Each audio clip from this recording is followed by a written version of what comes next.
Hi friends, welcome back to our channel ఇట్లు మీ శ్రీకాకుళం పిల్ల and it's me Kusuma. Welcome to this new video. మన ఛానల్కి మీ అందరికీ కూడా స్వాగతం అండి. సో ఇదైతే సాటర్డే రోజు షూట్ చేసిన వీడియో అనమాట. సో స్వామివారికి లిల్లీ పువ్వులు అండ్ రోజెస్ తోటి మంచిగా అలంకరణ అయితే చేశానండి. సో మార్నింగ్ పూజ టైం 4 o'clock అలాగవుతుందనమాట. సో మరొక రొటీన్ బ్లాగ్ అయితే చూసేయండి. ఐ హోప్ మీ అందరికీ ఈ వీడియో ఖచ్చితంగా నచ్చుతుంది. నచ్చినట్లయితే అలాగే మీలో ఎవరైనా ఫస్ట్ టైం మన ఛానల్ విజిట్ చేస్తున్నట్లయితే ప్లీజ్ ఛానల్కి సబ్స్క్రైబ్ చేసుకోండి. వచ్చిన లైక్ చేయండి, ఒక కామెంట్ చేయండి. నచ్చకపోయినా మీ సజెషన్ అనేది నా కోసం చాలా వాల్యుబుల్ అనమాట. సో ఇక్కడ లాస్ట్ బ్లాగ్లో మీతో షేర్ చేశాను, గుర్తుందా? లిల్లీ పువ్వులు అయితే తీసుకొస్తానని చెప్పేసి. సో మంచిగా ఒక డెకోర్ ఐడియా అయితే మీతో షేర్ చేస్తాను. అదే అలంకరణ స్వామివారికి మనం చక్కగా ఎలా చేసుకోవచ్చు అని. వైట్ అండ్ పింక్ కలర్ అయితే కలర్ కాంబినేషన్ చాలా బాగుందండి. కానీ అట్టర్ ఫ్లాప్ అయింది. నేను ఒక ఐడియా అనుకున్నాను, బట్ అట్టర్ ఫ్లాప్ అయిందనమాట. అయితే ఫస్ట్ లిల్లీ పువ్వులు తలక స్టెమ్స్ లాగా ఉంటాయి కదండి, అవైతే కట్ చేసేసి, అంటే నా ఇంటెన్షన్ ఏంటంటే 4 లిల్లీ పువ్వులు మధ్యలో ఇలా పెడతాను అండ్ రోజ్ పెటల్స్ కూడా పెడతానని చెప్పేసి స్టెమ్స్ కట్ చేశానండి. కానీ అస్సలు ఆ ఐడియా అనేది వర్కౌట్ అవ్వలేదన్నమాట. అంతేనండి, మనం చేసే ప్రతి ఒక్క పని సక్సెస్ అయిపోతుంది అని చెప్పేసి లేదు, ఫెయిల్యూర్ అవుతూ ఉంటేనే మనకి కొత్త ఐడియాలు వస్తాయి అని చెప్పేసి. సో ఇదిగోండి, ఇంకా నార్మల్గా రోజు అయితే ఇలా పెటల్స్ ఇలా చేశాను అండ్ లిల్లీ పువ్వులు అయితే మధ్యలో ఇలాగా పెట్టాను అనమాట. ఎనీవేస్ ఇదైతే కూడా బాగుంది కదండి. ఇవాళ షార్ట్ వీడియోలో ఈ అలంకరణ అయితే అప్లోడ్ చేశానండి. సో ఇదిగోండి, ఇంకా రొటీన్లోకి అయితే వచ్చేస్తే ఈరోజైతే ఫస్ట్ నేను చేసేటువంటి పని ఓట్స్ పౌడర్ అయితే రెడీ చేసుకుంటున్నానండి. ఇది మేబీ లాస్ట్ 2-3 వ్లాగ్స్లో అయితే మీతో షేర్ చేశాను. ఇదేంటంటే మనం పిల్లలకు కూడా చక్కగా ఇవ్వచ్చు, ఈవెన్ మనం కూడా తీసుకోవచ్చు. చాలా టేస్టీగా ఉంటుంది. అసలు నార్మల్గా ఓట్స్ తినండి అని అంటే హెల్దీ, కానీ మనలో చాలామంది కొంచెం ఇష్టపడము.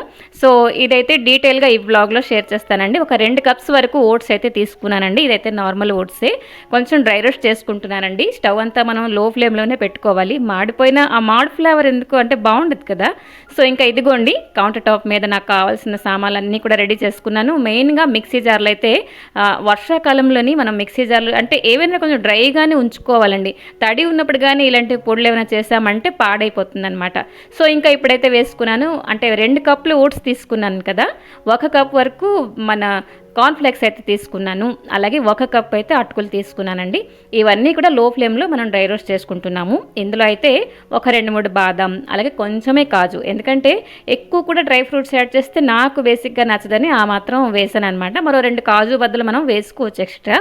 సో ఇంకా ఇలైచీ కూడా చల్లారేక వేస్తానమాట. సో ఇదిగోండి, మార్నింగ్ అయితే హరీవరిగా, ఇది కొంచెం టైం టేకింగ్ అండి, స్లోగా మనం చేసుకోవాలి. అండ్ ప్యాకెట్స్లో కొన్ని బ్యాలెన్స్ ఉన్నాయి కదండి, అవైతే నేను మాది ఇంకో రూమ్లో అయితే అక్కడ గ్రాసరీలు అంతా స్టోర్ చేస్తుంటాను. సో ఇక్కడ వంటింట్లో పని అయిపోయిన తర్వాత వెంటనే ఎక్కడ సామాన్లు అక్కడ పెట్టేస్తూ ఉంటానండి. సో అక్కడ దాచేసాను అనమాట. సో ఇంకా ఈరోజు లంచ్ విషయానికి వస్తే పెసరపొడి చేశానండి. ఇది మీకు ఐడియా ఉన్నది, అసలు ఎప్పుడైనా మీరు ట్రై చేశారా? ఇది మా ఇంట్లో అందరికీ ఇది ఫేవరెట్ అనమాట, రైస్లోకి సైడ్ డిష్గా. సో ఇదిగోండి, ప్లేట్లోకి అయితే కొంచెం అలా పరిచేసి ఉంచాను. ఈ లోపల మన ఓట్స్ ఇంకా కార్న్ఫ్లెక్స్ ఏవైతే ఉన్నాయో అవైతే చల్లారిపోయాయి అనమాట. ఒక 3 ఇలైచీలు పూర్తిగా చచ్చుబడిపోయి ఉన్నాయండి ఇలైచీలు, కాబట్టి ఒక 3 వేసాను, లేకపోయినా 1-2 వేసినా సరిపోద్ది. ఇది వేస్తే మన ఓట్స్ పొడి తాలూకా ఫ్లేవర్ అనేది ఎక్కడికో వెళ్ళిపోతుందండి. లేకపోతే నార్మల్గా అటుకులు కానీ, అంటే నా మైండ్లోనే చెప్తున్నా, కార్న్ఫ్లెక్స్ కానీ అటుకులు కానీ లేకపోతే ఓట్స్ కానీ ఒకలాంటి ఫ్లేవర్ వస్తుంది చూడండి, అది నాకు అంత నచ్చదనమాట. ఈవెన్ అమ్మకు కూడా. సో ఇలైచీ వేసేస్తే ఇలైచీ ఫ్లేవర్ అంతా డామినేట్ చేస్తుంటుంది, బాగుంటుంది. సో ఇంకా ఇక్కడైతే రెసిపీలోకి వచ్చేస్తే పెసరపొడి అండి. సో మిక్సీ జార్లో పెసరపప్పు, కొంచెం సాల్ట్, ఆ తర్వాత మెయిన్ ఇంగ్రీడియంట్ దీంట్లో హింగువ, గుండె హింగువే వేసాను. అదైతే చిన్న స్పూన్ తోటి కొంచెం వేసాను అనమాట. ఇదైతే మనం మిక్సీ పట్టేస్తున్నాము. ఎండ వస్తుంటే కొంచెం అలా ఎండలో ఆరబెట్టేస్తే సరిపోతుందండి, పెసరపొడి మనకి రెడీ అయిపోతుంది అనమాట. చూస్తున్నారు కదా, మిక్సీ అయితే పట్టేస్తాను పెసరపొడి. సో ఇది మనం చక్కగా అన్నట్లో కలుపుకున్నప్పుడు చిల్లీ పౌడర్ అయితే మనం యాడ్ చేసుకుంటాం. ఇప్పుడే మనం వేస్తామంటే కొందరు ఎక్కువ తింటారు, కొంచెం అంటే కొందరు తక్కువ తింటారు, ఇలా ఉంటుంది కదా. సో పెసరపొడి అయిపోయిందండి. ఇప్పుడైతే ఇంకా బ్యాలెన్స్ ఉన్న ఓట్స్ కూడా ఇదిగోండి పొడి అయితే చేసేసాను. ఇదైతే అమ్మ తలకి ఓట్స్ డబ్బా, ఇందులోనే ఎప్పుడో స్టోర్ చేస్తుంటాను. డబ్బా ఖాళీ అవ్వంగానే చూస్తుంది ఖాళీ అయిపోయిందా అని చెప్పేసి. సో కట్ చేస్తే ఇప్పుడైతే రెడీ చేసుకుంటున్నాను ఉల్లికారం అండి. సో అరటికాయ ఉల్లికారం ఇదైతే చాలా రేర్ నేను చేయడం. ఎప్పుడు నువ్వుల పొడి పెట్టేస్తూ ఉంటాను, లేకపోతే ఫ్రై చేస్తుంటాను. సో ఇంకా ఉల్లిపాయలు, గ్రీన్ చిల్లీ ఇవన్నీ కూడా కొంచెం మిక్సీ పట్టేశానండి. ఆ తర్వాత ఇదిగోండి అరటికాయలు అయితే కుక్కర్లో కొంచెం వాటర్ వేసానండి. 2 ముక్కలుగా కట్ చేసుకున్నాను. ఇప్పుడు మనం అరటికాయ పచ్చిగా తరిగామంటే చెయ్యి అంతా కస అవుతుంది. అది మనం మజ్జిగలో వేసుకొని కట్ చేసుకుంటూ ఉంటాం, చేతులకి కస అంటుకుంటుంటుంది. సో అది కాకుండా ఇవన్నీ ప్రాబ్లమ్స్ ఏంటి లేకుండా ఇదిగోండి బయట ఇదే చిన్న అరటికాయలు అయితే ఫుల్గా కూడా మనం బాయిల్ చేసేసుకోవచ్చు. 2 అరటికాయలు ఉండేనండి. సో 2 చేసేసి 4 ముక్కలు వచ్చాయి కదా, కొంచెం సాల్ట్ వేసి ఒకటే సీటీ వచ్చిన వరకు ఉంచానన్నమాట. సో మంచిగా ఉడికిపోతే తొక్క అనేది ఈజీగా వచ్చేస్తుంది మనకి.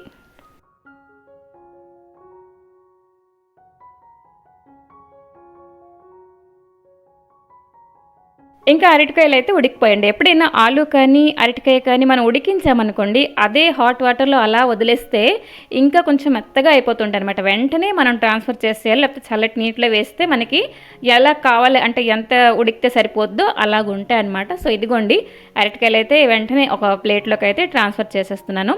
ఇలాగైతే చాలా ఈజీ అండి. ఎప్పుడు కూడా చెప్పాను కదా నువ్వుల పొడి లేకపోతే ఫ్రై ఇలా చేసేస్తుంటాను, లేకపోతే కర్రీ ఉల్లికారం చేశాను చెప్తున్నా మరి ఎంత బాగుందండి. సో ఇంకా సైడ్ డిష్గా లంచ్లోకి అయితే ఈరోజు రైస్లోకి కొంచెం ములంకాళ్ళు ఇవన్నీ ఉంటే పులుసు అయితే చేసేసానండి. సో ఇంకా ఇదిగోండి ఎంత వేడిగా ఉందో చెప్తున్నాను. మార్నింగ్ టైం ఎంత హరీబరీ అండి. అమ్మాయికి కాలేజ్ ఉన్నా లేకపోయినా అంటే టైం కొంచెం ఈ లంచ్ టైం అనేది కొంచెం సరిపోవట్లేదు వండడానికి. సో ఇదిగోండి అరటికాయలు అయితే ఇలాగ అంటే నైఫ్ తోటి చిన్న చిన్న ముక్కలు అయితే కట్ చేసుకుంటున్నాను. మరీ సాఫ్ట్గా అయితే ఉడికించామంటే పేస్ట్ లాగా అయిపోతుంది కర్రీ అని చెప్పేసి ఒకటే సీటీ వచ్చిన వరకు ఉంచాను అనమాట. సో ఇదిగోండి అరటికాయ ముక్కలు అయితే రెడీ అయిపోయాయి అనమాట. ఇప్పుడైతే మనం కొంచెం కడాయిలో అయితే ఆయిల్ వేసుకున్నాము. ఆ తర్వాత కొంచెం జీలకర్ర అండ్ కరివేపాకు ఇవన్నీ వేసుకొని కొంచెం మంచిగా ఫ్రై అయిపోతాయి కదా. ఆ తర్వాత ఉల్లికారం ఏదైతే ఉందో అది ఇప్పుడు ఇందులో ఫ్రై చేసుకుంటాను అనమాట. సో గ్రీన్ చిల్లీ వేసాము, అందుకే కొంచెం కరివేపాకు ఇవన్నీ వేసి ఫ్రై చేశాను. రెడ్ చిల్లీ కొంచెం స్కిప్ చేశానండి, ఎందుకు అది మా ఇంట్లో అంతగా ఇష్టం ఉండదు ఆ స్పైసీనెస్ అనేది. సో ఇంకా ఇదిగోండి ఒక చిన్న అల్లం ముక్క నలగలేదు, సరిగ్గా చూసుకోలేదండి, ఇప్పుడైతే చూసుకుంటున్నా. సో ఇదిగోండి ఉల్లి పేస్ట్ అంతా కొంచెం మంచిగా ఫ్రై అయిపోతూ ఉంటే అప్పుడే వేసాను కొంచెం పసుపు. మన వంటల్లో అన్నింటిలో కూడా కొంచెం కొంచెం పసుపు ఎప్పుడూ వాడతానండి, అదైతే మనకి చాలా మంచిది. ఈవెన్ మనం హాట్ వాటర్లో కొంచెం పసుపు వేసుకుని తాగినా కూడా మంచిదన్నమాట. సో ఇదిగోండి ఉల్లి పేస్ట్ ఏదైతే ఉందో 3 వంతుల వరకు ఫ్రై అయిపోయిన తర్వాత ఇప్పుడైతే ఉడికించి ఉంచిన అరటికాయ ముక్కలు అండ్ కొంచెం సాల్ట్ ఇవన్నీ వేసేసి ఇవన్నీ మళ్ళీ మనకి ఫ్రై అవుతాయి అన్నమాట. ఆ తర్వాత మనకి ఉల్లి తలక పచ్చి వాసన అయితే అది పోతుంది అండ్ అరటికాయకి మంచిగా పట్టేస్తుందండి. సో కొంచెమే చిల్లీ పొడి అయితే వేసానమాట, అంతేనండి. మంచిగా కలిపేసాను. ఒక 2 to 3 minutes అలా కలుపుతూ ఉంటే మనకి అడుగుకి కొంచెం అంటుతుందన్నమాట ఆ ఉల్లికారం అనేది, చాలా టేస్టీగా వస్తుంది. ఇది రైస్లోకి చాలా బాగుంటుందండి. సో ఇదిగోండి ఉల్లికారం రెడీ అయిపోయింది. వేడివేడి అన్నట్లో అలా మనం సర్వ్ చేసుకుంటే మరి ఇంకేంటి అక్కర్లేదు, చాలా బాగుంటుందన్నమాట. ఇంకా మధ్యాహ్నం వంట ఇవన్నీ అంటే మార్నింగ్ వంట ఇవన్నీ అయిపోయాయి కదా. ఒక మధ్యాహ్నం నేను చేసేటువంటి పనులు మీతో షేర్ చేసుకుంటానండి. First of all counter top మీద వంట ఇవన్నీ అంట్లు ఇవన్నీ సామాన్లు ఏమైనా ఉన్నాయంటే అవన్నీ ఫస్ట్ క్లీన్ చేసుకుంటానండి. ఆ తర్వాత మెయిన్ ప్లాట్ఫామ్ నాది వంటింట్లో ఈ కౌంటర్ టాపే, ఏదైనా ఈజీగా ఇక్కడ చేసుకోగలుస్తానండి. ఆ తర్వాత ఏమైనా గ్రాసరీ అంటే early in the morning like ఎలాగంటే లేవంగానే మనకి కావాలి కాఫీ ఆర్ టీ ఇలాంటివి ఏవైనా ఫస్ట్ లేవంగానే కావాలంటే ఆ వస్తువులన్నీ కూడా మధ్యాహ్నం ఫీల్ చేసేసుకుంటాను. ఆ తర్వాత నెక్స్ట్ ఈ రూమ్లోకి వస్తే అడుగు వేయలేం, అంత అడవిలాగా ఉంటుందండి ఎంత క్లీన్ చేస్తున్నప్పటికీ కూడా. ఇంకా ఇక్కడైతే ఐరన్ టేబుల్ అనమాట ఇది, అంటే పేరుకే, లేకపోతే అన్నీ దానిపైనే ఉంచేస్తూ ఉంటాము. ఎక్కువ అంటే కబోర్డ్స్ ఇంటి లేవు కదండి. ఇంకాను టేబుల్ పైన ఏవేవైతే ఉన్నాయో అవన్నీ కూడా తీసేసి మళ్ళీ వాటి ప్లేస్లో అయితే పెట్టేశాను అనమాట. సో ఇంకా ఇదిగోండి ఐరన్ చేయడానికి అయితే నేను ఇంకా టేబుల్ కూడా రెడీ అయింది. సో చూస్తున్నారు కదా, ఒక హౌస్ వైఫ్కి ఒక్క వంట వార్పు అంటే పొయ్యి దగ్గరే కాకుండా మిగతా పనులన్నీ కూడా మనం ఎలా బ్యాలెన్స్ చేసుకుంటూ వస్తున్నామో. సో చాలా హరీబరీ అండి. అయితే మనం కూడా ఎక్కువ స్ట్రెస్ తీసుకోకుండా వీలున్న టైంలో పనులన్నీ కొంచెం కొంచెమే అవనివ్వండి. లైక్ ఇప్పుడు మనం ఐరన్ చేయాలి అని అంటే ఒకేసారి గొప్ప బట్టలు ఉంటాయి, అవన్నీ మనం కూర్చొని ఆ బట్టల మూట చూస్తేనే మనం ఎక్కువగా తలనొప్పి వచ్చేస్తుంటుంది. అలా కాకుండా ఇన్ టైంకి మనకి ఎంత కుదిరితే అంది అంటే 1 కానీ 2 కానీ ఇలా మనం చేసుకోవచ్చు అనమాట. లేకపోతే గిన్నెలు తోమడం ఏదైనా పని అవ్వండి, ఫస్ట్ మనం ఎక్కువ పని చూసామంటే మన మైండ్ అంతా గజిబిజి అయిపోతుంది, ఫుల్ స్ట్రెస్ అయితే వచ్చేస్తుందండి. సో నేనేం చేస్తానంటే మధ్యాహ్నం పూట అస్సలు స్క్రీన్ టైమింగ్ అస్సలు పెట్టుకోనండి, అసలు ఫోన్ చూడడం అనేది అటువైపు వెళ్ళనమాట. ఈ పనులన్నీ కూడా తాపీగా కంప్లీట్ చేసుకుంటాను, అది కూడా హరివరిగా ఎక్కువ వేసి కాదండి. ఇప్పుడు ఐరన్ చేయడానికి నా దగ్గర అయితే కనీసం 5 జతలు ఉన్నాయండి చేయడానికి. అంటే 5 ప్యాంట్లు 5 షర్ట్లు మొత్తం 10 ఉన్నాయన్నమాట. సో అవన్నీ నేను చేస్తూ కూర్చుంటే నేను అలసిపోతాను, అండ్ ఒకే రోజు 10 బట్టలు వేసుకోరు కదా అని చెప్పేసి నేను ఎప్పుడు ఆలోచిస్తాను. సో కాబట్టి ఈ వాళ్ళకి అంటే ఈ టైంకి నాకు 2 చేస్తే నాకు సరిపోయింది. అండ్ ఆ తర్వాత కూడా నేను అంటే మనకి మైండ్లో కూడా ఉండదు ఇంకా చెయ్యాలా చాలే అని చెప్పేసి కూడా మనకు ఉంటుంది. సో కాబట్టి ఇవాళకి ఈ మాత్రమే చేశాను అనమాట. ఎందుకంటే మిగతా వంటింట్లో నాకు ఇంకో ముఖ్యమైన పని అయితే పెండింగ్ ఉన్నది. సో అక్కడికైతే నేను వెళ్ళిపోవాలి కాబట్టి. సో ఇదిగోండి, ఫ్రీగా స్ట్రెస్ ఫ్రీగా ఏ పని మనం చేసుకుంటే అది హ్యాపీగా వెళ్ళిపోతుంది అనమాట, త్వరగా కూడా అయిపోతుంది. లేదు మనం విసుక్కుంటూ చేసామంటే ఒక పనికి 10 పనులు అవుతాయండి. సో ఇంకా చెప్పాను కదా, వంటింట్లో ముఖ్యమైన పని ఏంటి అని అంటే పాలు మధ్యాహ్నం మరిగించానండి. అదైతే గోరువెచ్చగా అంటే తోడు పెట్టడానికి సరిపోయినట్టుగా ఉన్నదనమాట. సో ఇదిగోండి పాలైతే తోడు పెట్టేశాను. ఇది నా కోసం అంటే చాలా ముఖ్యమైన పని అండి. ఒక్క గడి మనం లేట్ చేసినా మర్చిపోయినా కూడా మధ్యాహ్నం లంచ్కి మరీ పెరుగు ఉండదన్నమాట. సో ఇదిగోండి, ఇక్కడైతే ఒక మంచి రెసిపీ మీద షేర్ చేస్తాను.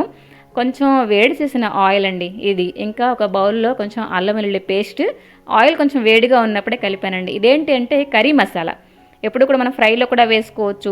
ఎప్పుడు ఏంటంటే ఇది కొంచెం రెడీ చేసి ఉంచుకున్నామంటే చాలా యూస్ఫుల్ అండి. లేకపోతే పసుపు గుండ తెచ్చుకోవడం, ధనియా పొడి తెచ్చుకోవడం, ఒక్కొక్కటి అలా వేసుకునే బదులు ఇలా ఒక పేస్ట్ ఒకసారి రెడీ చేసుకొని ఉంచుకుంటూ ఉంటాను.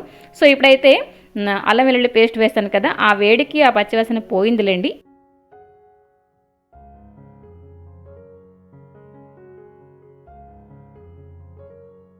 ఇప్పుడైతే కొంచెం జీరా పొడి, ధనియా పొడి, ఆ తర్వాత కొంచెం గరం మసాలా, చిల్లీ పొడి మన టేస్ట్కి బట్టి కొంచెం ఎక్కువ కావాలంటే ఎక్కువ వేసుకోవచ్చు.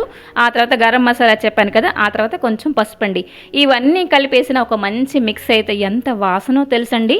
ఇదంతా కూడా ఒక పేస్ట్లా రెడీ అయిపోతుంది. మనకి కర్రీ చేయడానికి చాలా యూజ్ఫుల్, చాలా టైం కూడా కలిసి వస్తుంది అనమాట. చూస్తున్నారు కదా, మనకి కర్రీ పేస్ట్ మనకి మార్కెట్లో ఇన్స్టెంట్గా మనం తెచ్చుకుంటూ ఉంటాం చూడండి, దానికంటే ఇది చాలా బాగుంటుంది అనమాట. సో ఈ మాత్రం పేస్ట్ నాకు ఒక 1 వీక్ వరకు దాదాపుగా వచ్చేస్తుంది.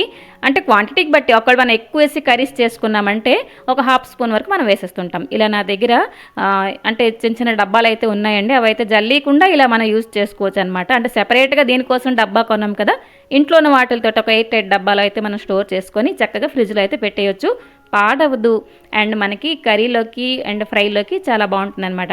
అన్నట్టు ఇప్పుడైతే నేను ప్రిపేర్ చేసుకుంటున్నాను గోబీ ఆలు ఫ్రై అండి. ఆ ఫ్రైలోకి అయితే ఇది వేసేస్తాను. చూస్తున్నారు కదా, ఆవకాయలాగా మంచి వాసన గుమలాడుతూ చాలా టేస్టీగా వచ్చిందనమాట ఇది. దాంతో అంటే ఫ్రై కూడా చేసేస్తాను, కర్రీ కూడా చేసుకోవచ్చు, ఒకసారి ట్రై చేయండి తప్పకుండా. సో ఇదిగోండి, దాంట్లో స్పూన్ కూడా ఉంది ఆల్రెడీ, హింగు డబ్బా అండి. ఇవన్నీ జల్లీకుండా మనం చక్కగా రీయూజ్ చేసుకోవచ్చు. సో మొత్తం చల్లారిన తర్వాత ఇదిగోండి ఫ్రిడ్జ్లో అయితే పెట్టేశాను అనమాట. చెప్పాను కదా, అది అస్సలు పాడవదండి. ఇంకా ఎందులో అయితే ఈ పేస్ట్ రెడీ చేస్తాను అందులో కొంచెం బ్యాలెన్స్ ఉండే చెప్పాను కదా, గోబీ ఆలు ఫ్రై అయితే చేస్తే అందులో కొంచెం వేసేస్తాను. అంతేనండి, కర్రీ అంటే టేస్ట్ ఎక్కడికో వెళ్ళిపోతుంది. సో సరేనండి, ఈ వ్లాగ్ ఇక్కడితో ఆపేద్దామా? నచ్చింది లేని తప్పకుండా కామెంట్ చేయండి. మీ సజెషన్ నా కోసం చాలా అవసరం అండి. నచ్చకపోయినా కామెంట్ చేయండి. మరొక మంచి వీడియోతో మీ ముందుకు వస్తాను. Till then take care and bye bye.